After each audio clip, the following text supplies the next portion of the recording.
Did I ruin my life by quitting my full-time job at Google? And what's the actual reality of working at a gaming startup? So back in July of 2024, I quit my full-time job at Google. At Google, I was a technical program manager on the cloud capacity planning team. Now that team basically helps order all of the kind of technical infrastructure that sits in Google's data centers. So ultimately it turned out to be like a lot of supply chain analysis stuff. Now I worked at Google for almost 2 years exactly, and before that I also worked at Microsoft, where I was also a technical program manager, and before that I was a software engineer there. Now if you've seen some of my previous videos, I mentioned that I did quit Google and joined a gaming startup called Stash. Now there was some speculation that I quit Google to pursue, solo indie game development full-time of my game Castlemancer. That would have been really cool to do, but that's not super financially feasible at the moment, but you should still go wishlist Castlemancer over on Steam. Now I've been working at this gaming startup for the last 6 months, so I felt like it was time for a bit of self-reflection, as well as be able to kind of talk about a more insider perspective for someone that left big tech.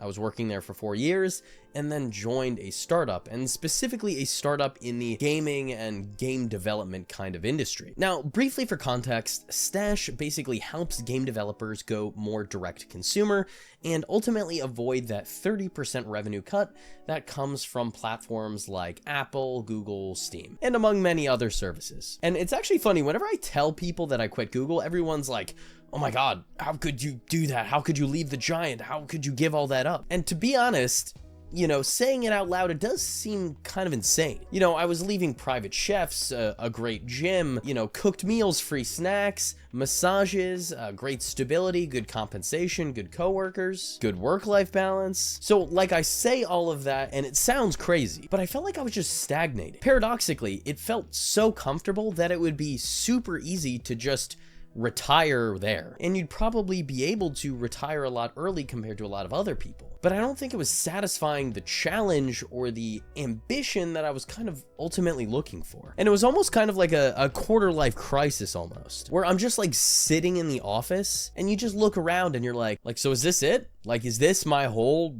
life, my whole work life? And not even just in like a bad way. It's just like recognition. And that recognition, I feel like, kind of pulled me out of it. For a kind of poor analogy, maybe, let's say you're living in a house and you really like living in this house, right? And you're in your 20s or your early 30s or something, and a magical genie comes up to you and is like, hey, you're gonna be living in this house for the rest of your life. Now, would you feel fully disappointed by that statement?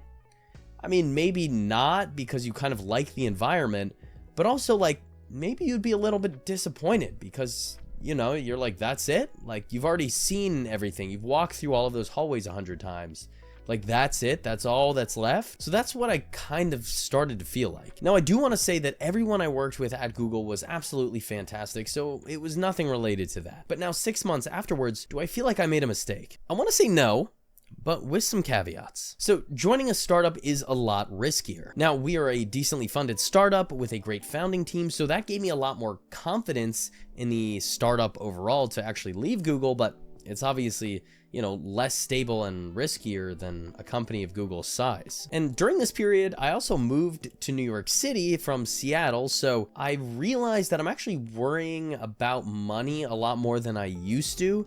So that's the combination of both, I think, the chaotic nature of working at a startup, as well as New York being pretty decently more expensive than Seattle. But on the positive side, I do think that I'm getting to learn a lot about areas I never thought I'd be able to, and that I feel like I'm actually making an impact at the startup compared to at Google. You never really feel like you have that much impact. So now that the kind of broad reflection is over, what is like the tangible reality of working at a tech startup, and specifically a startup in the gaming sphere? Well, in a word, it's busy, which is probably not surprising at all, but it definitely kind of comes in waves. Some days are more relaxed, where I can put my head down and get a lot of concentrated, focused work done, and other days, not exaggerating, I'll literally be hopping between 10 different meetings, fighting fires all over the place. but that just kind of comes with the startup area. Now, I'm a technical program manager at this startup, which is a sort of ambiguous or amorphous role that a lot of people don't understand, and I don't blame them. But my entire job is to basically oversee and help manage the execution of all the different work streams. So once our product manager determines kind of what to build, what we should invest in, then it kind of rolls to me to figure out how do we actually build and deliver this? So that generally involves me working closely with engineering, design, data science, legal, any of these different teams to coordinate what's needed from one team to accomplish one task, make sure all the timelines are aligning, and then eventually, getting the feedback and seeing how we can actually improve the product. So day to day, it actually fluctuates a lot, which I like, but kind of adds to that chaotic nature of a startup. And if you're in the tech space, you've probably heard that at a startup, you wear a lot of different hats. And I can say from personal experience that that's definitely true. Where at least in big tech, you're more siloed off in your individual teams and you can have different responsibilities, but you usually just get a minor slice of that. Whereas at a startup, you're doing all of it pretty much. So some days I'm being like a quality assurance engineer testing a new feature, or I'm writing and planning technical requirements documents, or building automated testing scripts, reworking a dashboard for analytics, conducting interviews, reviewing design mocks, meetings with clients, tons of stuff. But one common thread is meetings. I'm always in a lot of meetings every day, and that just kind of comes with the role, so I had to kind of just accept that. Now, Stash is a fully remote company, which means we literally have no physical office. So most days I'm actually just working from home. I do have a WeWork membership, but since I'm in so many meetings every day, it doesn't make a ton of sense for me to go into a WeWork phone booth and just sit there all day. Whereas at home, at least I can kind of cook for myself and I have a better setup than just sitting in a phone booth. Now, working from home so much, I actually thought would be a lot more depressing than it actually is. I mean, truthfully, some days it is, and I just need to get outside. For example, when I was working at Google, I actually went into the office, I think 4 days out of the week, and I honestly really like that. But I think because the work at Stash at the startup is so dynamic that I'm constantly getting pulled into the actual work rather than necessarily kind of the work environment itself. One cool perk about working at Stash though is that once a quarter we get to do an offsite with everyone at the company. That basically means that we all travel to somewhere, meet up, hang out, do some work. For example, in November of 2024, we all went to Iceland. We all got to hang out and work, and it honestly gave me a lot of inspiration and renewed energy to kind of keep pushing. Now, in terms of impact, I mentioned it a little bit before, but I definitely feel like I have a lot more, which is good, but also has a slightly negative relationship with work-life balance, where if you start to become important at your job, especially at a smaller company, it starts to kind of bleed into your personal life more. And I definitely expected this, so it wasn't like a surprise, just sort of a realization and kind of an acknowledgement of what I was expecting. But this was ultimately what I was chasing, that sense of challenge and that ambition and that strive for impact. Now, what I've said so far can be applied to most startups, right? But Stash is a gaming startup. So is there anything that's, specific to gaming startups that I've noticed? Well, actually, I get to interact with a lot of game developers at some pretty decently sized studios. Now, in my previous video, I mentioned that while we were in Iceland, we actually got to hang out with CCP Games, the game developers behind EVE Online. So as an indie game developer myself, it's been fascinating to see the more formalized process of game development at a lot of these bigger studios. Also to see how crazy technical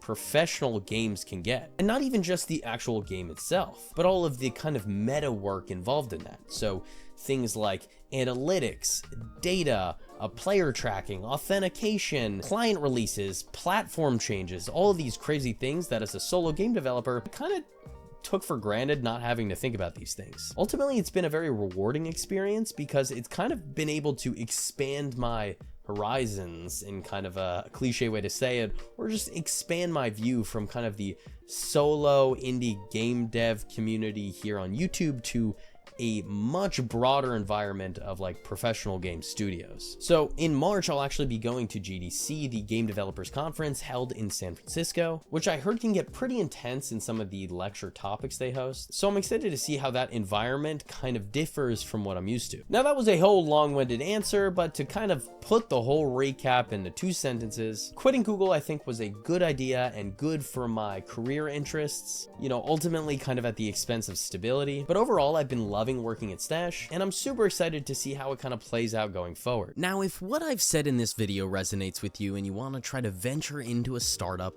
then this video's sponsor, Skillshare, can help. Really, no matter what your job is, improving your productivity is a great way to reach that next level, which is why I was going through Ali Abdaal's productivity courses over on Skillshare. Now, Skillshare is the largest online learning community for creatives with thousands of classes led by industry experts across important areas for startups like design, marketing, sales, and more. Skillshare can help you take your career, skills, hobbies, passions, or side hustles to the next level. And maybe you'll start a startup instead of joining one. This month, Skillshare is focusing on the theme of creativity as a practice, just like how you might consider doing exercise for your health. Now, at a startup, creativity is vital. You have limited resources, limited staff, limited time, so you have to be creative on how you approach problems and build products. That's what Skillshare is here for. It's all about making the choice to learn, grow, and nurture a creative practice. Flex into new skills on Skillshare and grow in all the ways you wanted to, and practice that creativity on Skillshare. The first 500 people to use my link in the description below will receive a 1-month free trial of Skillshare, so get started today. And thank you to Skillshare for supporting the channel. Now, if you're a gamer like me, then you might be interested